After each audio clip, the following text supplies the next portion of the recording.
Let's play a quick game. Here's 8 sets of StatCast percentile rankings, courtesy of Baseball Savant. Basically, the higher percentile a player finds themselves in, the more red the circle will appear, so you want as many dark red circles as possible. Now, let's add in the sportsbook odds of each of these players winning the 2022 MVP in their respective leagues. Can you guess who these players are? Well, let's start with the MVPs of the 2021 season. Bryce Harper and Shohei Ohtani. Both of these players are among the league's best in stats like barrel percentage, hard hit percentage, and walk rate. However, even the league's MVPs have their flaws, mainly in regards to high strikeout rates and poor defense. Despite these flaws, these two guys are deservedly among the favorites to win MVP this season, along with other top players like Vladimir Guerrero Jr., Fernando Tatis Jr., and Aaron Judge. While all of these players are MVP favorites, they each have some sort of flaw according to percentile rankings. It's very rare to find someone without any true flaws. Then you look at someone like Juan Soto, the favorite to win the NL MVP, nearly all dark red circles. Then you got Jose Ramirez, who doesn't quite produce at the same level as Soto, but his StatCast profile is elite. But there's one more player left, and he's the guy with the lowest chance of winning an MVP award in this group.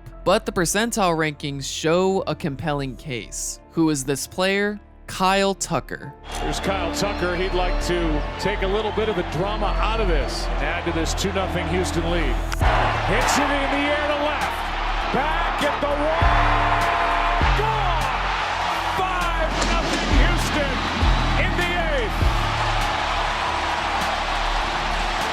A 25-year-old outfielder for the Houston Astros, Kyle Tucker played his first full 162-game season in 2021 after the departure of George Springer. And what a season this was for Tucker. I'll get into specific numbers in a little bit, but take a closer look at his percentile rankings. While only a few of these numbers were among the ultra-elite group of hitters like the others on this graphic, Tucker proved himself as an integral member of the Astros lineup. Because of these stats, and inspiration from Jolly Olive's Dark Horse Cy Young videos, under the right circumstances, I believe Kyle Tucker has a legit shot at winning the AL MVP award. But first, I would like to thank the sponsor of today's video, Fetch Rewards. Fetch is a super easy to use free app that allows you to earn rewards wherever you shop, whether it be a large retailer, small business, or even a restaurant. As long as you have the receipt, you earn points when you scan the receipt with Fetch. To scan the receipt, all you do is use the in-app camera, take a picture of the receipt, and after a little bit of time, you earn points. It's that simple. Also, if you're an online shopper, don't worry, Fetch didn't forget about you. All you do is press this blue e-receipt button, and the app will scan your email and Amazon account for recent purchases. After it finishes scanning your accounts, you get more points. These points are traded in for gift cards to companies like Nike, Adidas, StubHub, Fanatics, and much more. Maybe there's a pair of new running shoes you want to buy, or you want to get a new jersey. No matter what you've had your eye on, Fetch makes it easier for you to earn some extra cash towards what you want to buy. To get started today, use the sign up link in the description for an extra 3,000 points from me. Make sure to enter the code STORM when you scan your first receipt. Thank you, Fetch Rewards, for sponsoring this video. A former number 5 overall pick and top 15 prospect, Kyle Tucker made his debut in 2018 at the age of 21. He only played 28 games and he wasn't producing the best of results. Still, not every 21-year-old rookie can be like Acuna or Franco. In 2019, Tucker once again spent the majority of the season in AAA, but his limited playing time at the big league level was well worth it as his production improved massively. In fact, some of his StatCast percentages were pretty close to his 2021 numbers, but there was one clear difference: the amount of strikeouts and walks. Still, these performances allowed Tucker to get a shot as a starter in the 2020 season, which turned out to be a good season for him.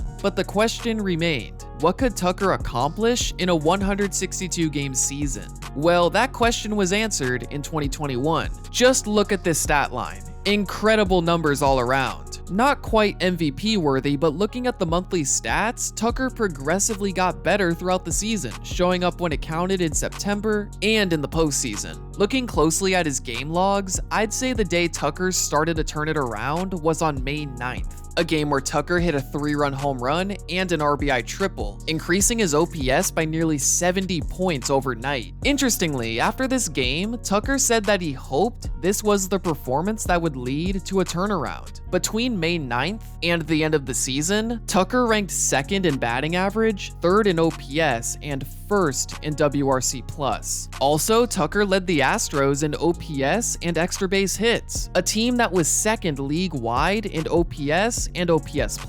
What was Tucker's secret? Well, before every game, he tries to eat a chicken and cheese quesadilla, but he always eats a bowl of Cinnamon Toast Crunch, something that Tucker says plays a huge part in his success. Also, he started to hit off-speed pitches like changeups and splitters with much more success, so that helped too. If anything, his StatCast numbers confirm his pregame routine works. While some of these stats like the hard hit and barrel percentages aren't super elite compared to other MVP candidates, these numbers illustrate a player who can hit the ball very hard at an optimal launch angle. In fact, Tucker might have actually slightly underperformed, as his expected batting average and expected slugging percentage was higher than his actual stats. There's a couple other notable stats too. Tucker's above average sprint speed makes him a threat on the base paths, and the defensive stats say Tucker is a solid defender, finishing as a runner-up for a Gold Glove as a result. What makes Tucker's success so interesting is the fact he faces the shift more often than not. Tucker was the 24th most shifted player in 2021, but among this top 25, Tucker's WOBA, or weighted on base average, was the highest among this group, higher than guys like Jose Ramirez, Matt Olson, and Tucker's teammate, Yordan Alvarez. Also, among the players on this list with a comparable amount of plate appearances, Tucker clearly had the best ability of hitting to all fields, as he possessed the 2nd lowest pull percentage, the highest straightaway percentage, and 3rd highest opposite field percentage. This trend started in 2021 as Tucker went from a normal pull hitter to someone who uses all parts of the field in just one season. He was also able to do this against both left-handers and right-handers, as the platoon splits are nearly identical. You have to wonder what Tucker will accomplish in 2023 when the shift is banned, or at the very least limited. With all of this in mind, it's worth noting that Tucker has some work to do in order to turn into a true MVP candidate. Last season, he ranked among the league's elite in stats like OPS and OPS+, and among this group, Tucker had the 2nd least amount of strikeouts. In fact, in the top 30 group of OPS leaders, only 3 players ended the 2021 season with less than 100 strikeouts: Soto, Ramirez, and Tucker, the same trio from the earlier graphic. Sounds great, right? Well, in this top 30, Tucker also had the 7th least amount of walks. So in order to reach that MVP tier with Ohtani, Harper, and Soto, the 2021 leaders in walks, Tucker needs to get on base more. Easier said than done, obviously, but Tucker's hitting profile suggests that he is a player who's looking to make contact rather than waiting for a specific pitch. Tucker's contact percentage of 82% ranked 29th in the league. But within this group of 29 players, Tucker had the highest zone swing percentage and the 3rd highest swing percentage, which tells me that Tucker is very good at recognizing and making contact on pitches in the strike zone rather than swinging and missing. Clearly, what he's doing is working for him,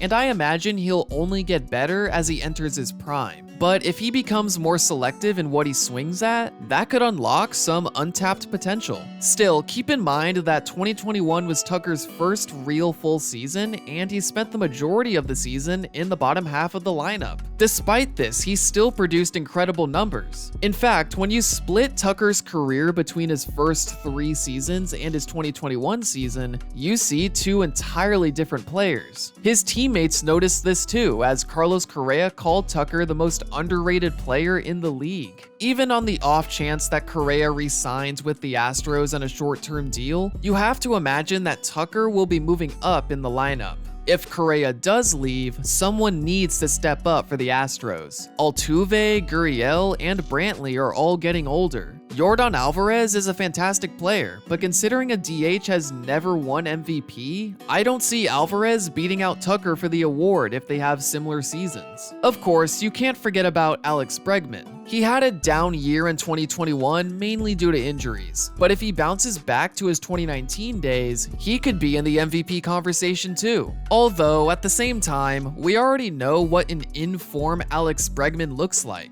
As for Tucker, there's some room for him to grow, and that's why his potential candidacy is so intriguing. Maybe he won't win in 2022, but in 2023, when the shift is limited or banned and he has firmly cemented himself in the top half of the batting order, Tucker's potential could be limitless. Here's one more thing to consider. Tucker has played a total of 248 games. Since 2000, within a player's first 248 career games, Tucker has the 34th highest OPS, not as high as guys like Judge, Tatis, or Soto. So Tucker has a couple paths he can take. He could take the path of David Dahl and Gleyber Torres, two players who were once great prospects who have somewhat fizzled out and are in need of a resurgence. Or he can take the path of Shohei Ohtani and Bryce Harper, who started off their careers in a very similar fashion to Tucker. All we can do is wait and see. I hope you guys enjoyed the video, leave a like if you did, and subscribe for more content just like this throughout the 2022 season. Thanks for watching.